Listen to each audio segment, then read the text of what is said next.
خدا کا کلام تو یہ نہیں بتاتا ہے کہ انہوں کس وقت اور کس دن پیدا ہوئے، مگر کلام ضرور یہ بتاتا ہے کہ انہوں پیدا ہوئے۔ تو ہم کو یہ سوچنے کی ضرورت نہیں ہے کہ انہوں کس وقت یا کس دن پیدا ہوئے۔ ہم کو یہ بات سوچنے کی ضرورت نہیں ہے، بلکہ ہم کو یہ یقین کرنے کی ضرورت ہے کہ انہوں پیدا ہوئے۔ یہ ہوگا آیت 9 سے 11 پڑھیں گے۔ اور خداوند کا فرشتہ ان کے پاس آ کھڑا ہوا، اور خداوند کا جلال ان کے چوگرد چمکا، اور وہ نہایت ڈر گئے۔ مگر فرشتے نے ان سے کہا، ڈرو نہیں، کیونکہ دیکھو میں تمہیں بڑی خوشی کی بشارت دیتا ہوں جو ساری امت کے واسطے ہوگی، کہ آج داؤد کے شہر میں تمہارے لیے ایک منجی پیدا ہوا، یعنی مسیح خداوند۔ پیارے بھائی اور بہن، جب آپ کے گھر میں ایک بچہ پیدا ہوتا ہے تو آپ کتنے خوش ہوتے ہیں، اور اس کے بعد آپ کا دل وہ بچے میں لگ جاتا ہے۔ اگر ہم بچے پہ غور کریں گے تو بچہ اپنے سے کچھ نہیں کر سکتا، بلکہ آپ بچے کا خیال اور بچے کی مدد کرنا پڑتا ہے۔ میرے بھائی، خدا یہ دنیا میں ایسی داخل ہوا، انہیں اپنے سے کچھ نہیں کر سکتا تھا، بلکہ مریم اور یوسف اس کا خیال اور اس کی مدد کرنا تھا۔ خدا یسوع مسیح میں ہو کے یہ دنیا میں آیا، مگر یہاں ہم کو یہ بات کا خیال کرنا ہے کہ یسوع مسیح اپنے قدرت کو نہیں چھوڑے، مگر اپنے جلال کو ضرور چھوڑ دیے۔ انہوں یہ دنیا میں انسان بن کے آنے کے باوجود انہوں خدا تھے۔ جب انہوں پیدا ہوئے تو تھوڑے سے چرواہے اور فرشتے تھے ان کا استقبال کرنے کے لیے۔ ایسا دیکھا گیا تو ساری چیزیں جو یہ دنیا میں تھے، قیصر اوگسطس کو ملا کے یسوع مسیح کا استقبال کرنا تھا۔ اگر چاہتے تو مسیح سب کو کھینچ سکتے تھے ان کا استقبال کرنے کے لیے، مگر انہوں ایسا نہیں کرے۔ تو پیارے بھائی اور بہن، یسوع مسیح ایک خدا ہوتے ہوئے اپنا سارا جلال آسمان میں چھوڑ کے یہ دنیا میں ایک انسان بن کے آئے۔ یہ ہوگا، اب ہم آیت 12 پڑھیں گے۔ اور اس کا تمہارے لیے یہ پتہ ہے کہ تم ایک بچے کو کپڑے میں لپٹا اور چرنی میں پڑا ہوا پاؤ گے۔ پیارے بھائی بہن، جو خدا اپنے منہ کے دم سے سارے کائنات کو پیدا کرا، تو کیا ایک محل میں پیدا نہیں ہو سکتا تھا کیا؟ کیا یسوع مسیح ایک محل میں پیدا نہیں ہو سکتے تھے کیا؟ بالکل ہو سکتے تھے، مگر انہوں محل میں پیدا نہیں ہونا چاہتے تھے۔ کئی کو بولے تو اگر محل میں پیدا ہوتے تو صرف دولت مند لوگ ان کو دیکھ سکتے تھے، اور چرواہے اور غریب لوگ ان کو نہیں دیکھ سکتے تھے۔ کئی کو بولے تو دولت مند لوگ چرواہوں کو اور غریبوں کو ان کے محل میں آنے سے روک سکتے تھے۔ ہم کو معلوم ہونا چاہیے کہ یسوع مسیح ہر ایک انسان کے لیے یہ دنیا میں آئے کہ ہر ایک انسان ان سے ملاقات کر سکے۔ اگر مسیح محل میں پیدا ہوتے تو صرف دولت مندوں کو نجات ملتی تھی اور غریبوں اور محتاجوں کو نہیں۔ میرے بھائی، خدا ہر ایک انسان کے لیے یسوع مسیح کو یہ دنیا میں بھیجا تاکہ ہر ایک انسان کے لیے گناہوں کی معافی اور ہمیشہ کی زندگی کا راستہ کھولے۔ ان کا چرنی میں رکھا جانا ان کے حلیم ہونے کے بارے میں بتاتا ہے۔ حضرت لوقا مسیح کے انسانیت پہ کافی زور دیے۔ انہوں یہ دنیا میں ایک انسان بن کے آئے۔ انہوں ہمارے تکلیفوں کو محسوس کر سکتے ہیں۔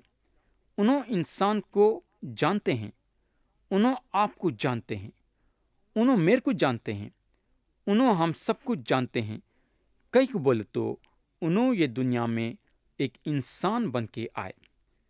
تو پیارے دوست، اس کا مطلب یہ ہے کہ ہم بھی خدا کے بارے میں تھوڑا بہت جان سکتے ہیں۔ اگر یسوع مسیح یہ دنیا میں ایک انسان بن کے نہیں آتے تھے تو ہم خدا کو نہیں جان سکتے تھے کہ خدا کون ہے، کیسا ہے اور کس طریقے سے کام کرتا ہے۔ مسیح آنے کے وجہ سے آپ اور میں خدا کو تھوڑا بہت جان سکے۔ یہ ہوگا۔ اب ہم آیت 13 اور 14 پڑھیں گے۔ اور یکایک اس فرشتے کے ساتھ آسمانی لشکر کی ایک گروہ خدا کی حمد کرتی اور یہ کہتی ظاہر ہوئی کہ عالمی بالا پر خدا کی تمجید ہو، اور زمین پر ان آدمیوں میں جن سے وہ راضی ہے صلح۔ تو فرشتوں کے طرف سے یہ صلح کا پیغام تھا، مگر یہ جو پیغام ان لوگوں دیے، حمد و ثنا کے ساتھ دیے۔ خدا کی بڑائی کرنا اور اس کی حمد و ثنا کرنا ہمارے زندگی کا ایک بہت بڑا حصہ ہونا چاہیے۔ ہم ہمیشہ خداوند کی حمد و ثنا کرنا چاہیے۔ دوسری بات یہاں یہ غور کرنے کی ہے کہ آدم اور حوا کے گناہ کے وجہ سے جو دوری خدا میں اور انسان میں ہو گئی تھی، یسوع مسیح وہ دوری کو نزدیکی میں کرنے کے لیے آئے۔ آدم اور حوا کے گناہ کے وجہ سے جو جھگڑا خدا میں اور انسان میں ہو گیا تھا، وہ جھگڑے کو صلح میں بدل دینے کے لیے مسیح یہ دنیا میں آئے۔ آج جو کوئی خدا کے سامنے اپنے گناہوں کا اقرار کر کے یسوع مسیح پہ ایمان لاتا ہے، انہیں خدا سے صلح کرتا ہے۔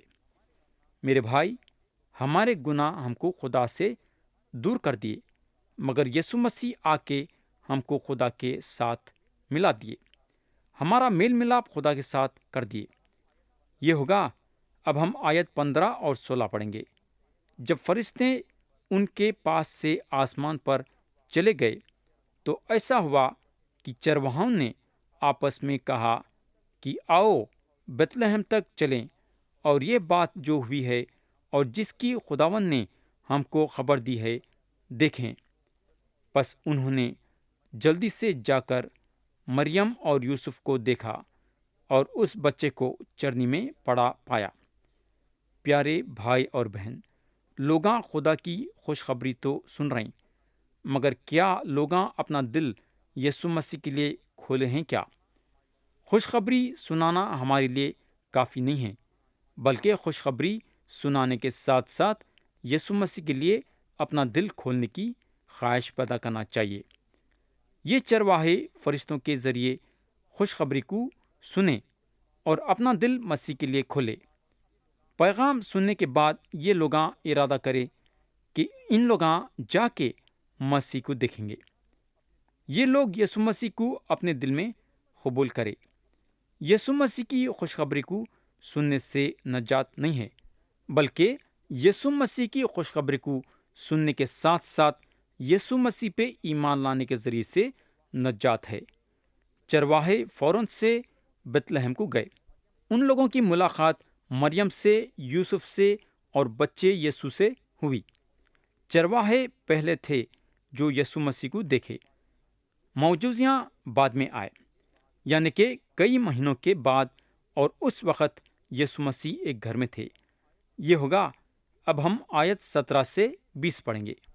اور انہیں دیکھ کر وہ بات جو اس لڑکے کے حق میں ان سے کہی گئی تھی مشہور کی، اور سب سننے والوں نے ان باتوں پر جو چرواہوں نے ان سے کہیں تعجب کیا، مگر مریم ان سب باتوں کو اپنے دل میں رکھ کر غور کرتی رہی، اور چرواہے جیسا ان سے کہا گیا تھا ویسا ہی سب کچھ سن کر اور دیکھ کر خدا کی بڑائی اور حمد کرتے ہوئے لوٹ گئے۔